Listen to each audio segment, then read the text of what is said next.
كيفكن يا جماعة؟ اليوم بدنا نعمل بخاري يمني. هلا واحنا عم نشتغل حقلكم شو الفرق البخاري اليمني عن البخاري السعودي. اليوم احنا طبختنا بخاري يمني. مقاديره: دجاج، كل واحد شو بيحب يستعمل دجاج. انا بالنسبة لعائلتي بياكلوا صدورة وفخاد، فبضطر اشتري دجاج صدورة ودجاج فخاد لحال ما بنستهلك دجاجة. هلا برجيكم اياها وقت الطبخ. وبصل مقطع لشرائح، وتقريبا 6 حبات بندورة معصورين مقيوم القشر منهم، وجزر وكمون، حب وكمون مطحون، وزبيب بس نقعته. هلا بأرجيكم اياه. يلا خلينا نبلش. هون انا بحب حط الدجاج بالطحينية، بيسحب كل الزفرة مدة 5 دقايق مو اكتر، وبعدين على المصفاية، وبعدين برجيكم كيف بدنا الاخير.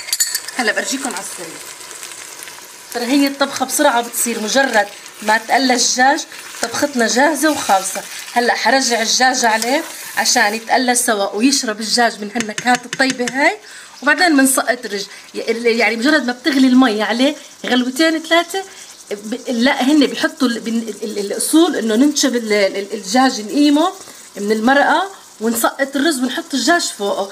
انا حاجيكم انه ححطه كله بطنجرة واحدة. هلا بنضغطه كله الرز والدجاج وشوفوا كيف بيطلع طيب. شايفين حبايبي الدجاج كيف تقلى؟ اخذ لون على الجهتين، خليني ارجيكم اياه. اخذ لون على الجهتين، شايفين؟ هلا بس بدي اقلبه مع الكشنه هاي. يا ريتكم بس قراب عن جد تشموا الريحه. شايفين كيف تقلى الدجاج وصار بشهي؟ انا حاسه لسه بده كمان تقلايه، لو اني خليته يتقلى شوي اكتر. معلش انتو قلوه اكتر، بيعتاز لسه شويه تقلايه.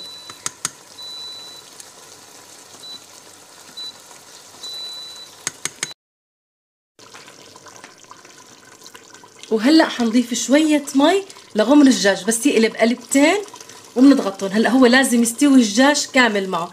انا ححطهم كلهم مع بعض هلا بارجيكم، بس بدنا كمان مي.